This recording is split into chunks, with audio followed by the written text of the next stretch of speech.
పల్లెల్లో పంచాయతీ ఎన్నికల హడావిడి జోరందుకుంది. తొలి విడత ఎలక్షన్స్ కోసం ఇవాల్టి నుంచి నామినేషన్లు తీసుకోనున్నారు. ఇందుకు సంబంధించి జిల్లా ఎన్నికల అధికారులు ఇప్పటికే ఏర్పాట్లు పూర్తి చేశారు. నామినేషన్ల స్వీకరణకు ఇబ్బందులు తలెత్తకుండా పగడ్బందీ చర్యలు చేపట్టారు. రాష్ట్రంలో పంచాయతీ ఎన్నికల నామినేషన్ల ప్రక్రియ మొదలైంది. ప్రతి గ్రామంలో కాకుండా 3-4 గ్రామాలను కలిపి ఒక క్లస్టర్ గా ఏర్పాటు చేశారు. సర్పంచ్, వార్డు సభ్యుల స్థానాలకు పోటీ చేసేవారు ఆయా క్లస్టర్ కేంద్రాల్లో తమ నామినేషన్లను దాఖలు చేయాల్సి ఉంటుంది. కేంద్రాల్లో పంచాయతీల వారీగా నామినేషన్ల కోసం కౌంటర్లను ఏర్పాటు చేశారు. ఎన్నికల ప్రక్రియను పారదర్శకంగా నిర్వహించేందుకు రిటర్నింగ్ ఆఫీసర్లు, అసిస్టెంట్ రిటర్నింగ్ ఆఫీసర్లుగా గెస్టెడ్ హోదా కలిగిన అధికారులను నియమించారు. వీరు అభ్యర్థుల నుంచి నామినేషన్లు స్వీకరిస్తారు. క్యాష్ డిపాజిట్ కూడా వీరికే చెల్లించాల్సి ఉంటుంది.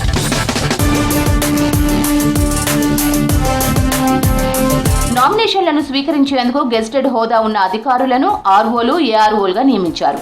నామినేషన్ పత్రంతో పాటు photo, caste, no dues, birth సర్టిఫికేట్లు, బ్యాంక్ అకౌంట్ నెంబర్ను పోటీ చేసే వాళ్ళు జత చేయాల్సి ఉంటుంది. అఫిడవిట్ లో పోటీ చేసే వ్యక్తి 2 సాక్షుల సంతకం ఉండాలి. నామినేషన్ తో పాటే డిపాజిట్ చెల్లించాల్సి ఉంటుంది. సర్పంచ్ పదవికి పోటీ చేసే ఎస్సీ, ఎస్టీ, బీసీ అభ్యర్థులు 1000, ఇతరులు 2000 రూపాయలు డిపాజిట్ చేయాలి.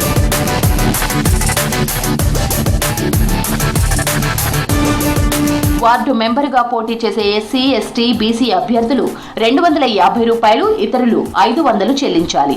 డిపాజిట్ క్యాష్ రూపంలో ఆర్ఓకు చెల్లిస్తే రసీదు ఇస్తారు. ఆ రసీదును నామినేషన్ పత్రానికి యాడ్ చేయాలి. లేదంటే ఆ నామినేషన్ పరిగణలోకి తీసుకోరు. డిపాజిట్ రూపంలో వచ్చిన నగదును మండలం వారీగా ఎన్నికల అధికారికి అప్పగిస్తారు. వచ్చిన నగదును మండల జనరల్ ఫండ్ కింద జమ చేస్తారు. ఎన్నికల్లో గెలుపొందిన, డిపాజిట్ అర్హత పొందిన అభ్యర్థులకు తిరిగి చెల్లిస్తారు. ఈ నిధులను తర్వాత గ్రామాల్లో అభివృద్ధి పనులకు వాడతారు.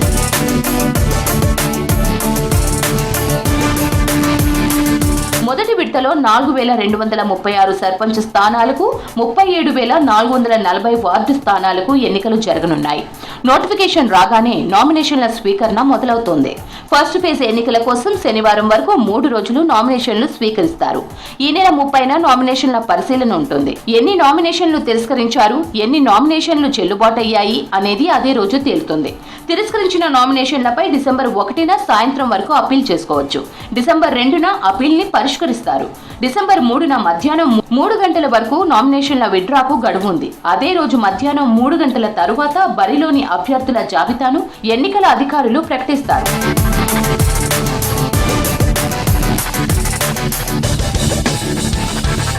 మొదటి విడతలో డిసెంబర్ 11న పోలింగ్ ఉంటుంది. అదే రోజు ఓట్లు లెక్కిస్తారు. మొత్తం 3 దశల్లో పంచాయతీ ఎన్నికలను నిర్వహించనున్నట్లు ఇప్పటికే స్కెడ్యూల్ ను రాష్ట్ర ఎన్నికల సంఘం ప్రకటించింది. రెండో విడత ఎన్నికలకు నామినేషన్లను ఈ నెల 30 నుంచి డిసెంబర్ 2 వరకు స్వీకరిస్తారు.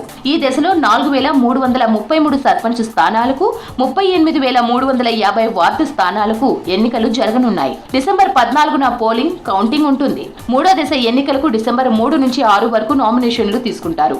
ఈ ఫేజ్ లో 4159 సర్పంచ్ స్థానాలకు, 36,452 వార్డు స్థానాలకు ఎన్నికలు నిర్వహిస్తారు.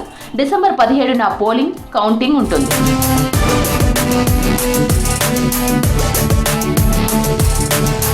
మూడు దశల్లో కలిపి 12,728 సర్పంచ్ స్థానాలకు, 112,242 వార్డు స్థానాలకు ఎన్నికలు జరగనున్నాయి. 4 సెట్ల నామినేషన్లు దాఖలు చేయొచ్చు. నామినేషన్ వేసే రోజే ఎలాంటి ధృవీకరణ పత్రాలు ఇవ్వకపోయినా నామినేషన్ తీసుకుంటారు.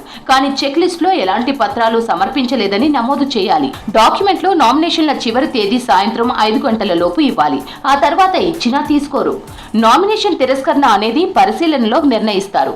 పోటీ చేస్తున్న అభ్యర్థికి ప్రతిపాదకుడు నామినేషన్ పత్రాలపై సంతకం పెట్టుకుంటే అఫిడవిట్ సమర్పించాలి.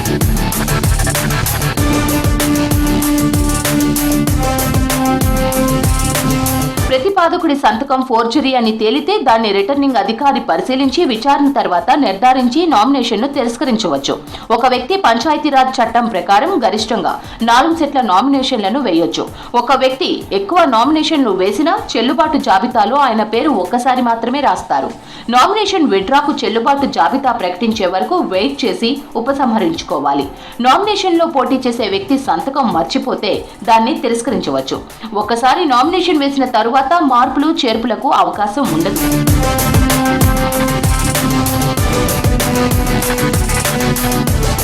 నామినేషన్ ఉపసంహరణ నోటీస్ పై స్వయంగా సంతకం చేసి నమూనాలో సమయంలోపు రిటర్నింగ్ అధికారికి ఇవ్వాలి. అలా ఇవ్వలేని సమయంలో రాతపూర్వకంగా అధికారం ఉన్న ప్రతిపాదకుడు ఎన్నికల ఏజెంట్తో రిటర్నింగ్ అధికారికి ఇవ్వవచ్చు. ఒక్కసారి నామినేషన్ ఉపసంహరణ గడువు ముగిసిన తరువాత దానిని రద్దు చేసుకోవడానికి వీలు లేదు. రిటర్నింగ్ అధికారి నామినేషన్ తిరస్కరిస్తే దానికి పంచాయతీరాజ్ చట్టం ప్రకారం మరుసటి రోజు కలెక్టర్, సబ్ కలెక్టర్, ఆర్డీఓకు అభ్యర్థి రిటర్నింగ్ అధికారి నిర్ణయానికి వ్యతిరేకంగా అప్పీల్ చేయవచ్చు. పోటీ చేస్తున్న వ్యక్తిపై నేరారోపణపై శిక్ష పడి దోషిగా నిర్ధారిస్తే పోటీ చేయడానికి అనర్హులవుతారు.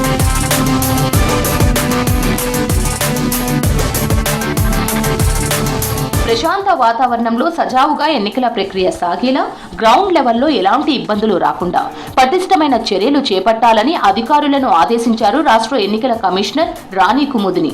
ఎలక్షన్ స్కెడ్యూల్ విడుదలవడంతో Panchayati Raj, rural development director Srujana, additional DGP Mahesh భగవత్తో కలిసి వీడియో కాన్ఫరెన్స్ నిర్వహించారు.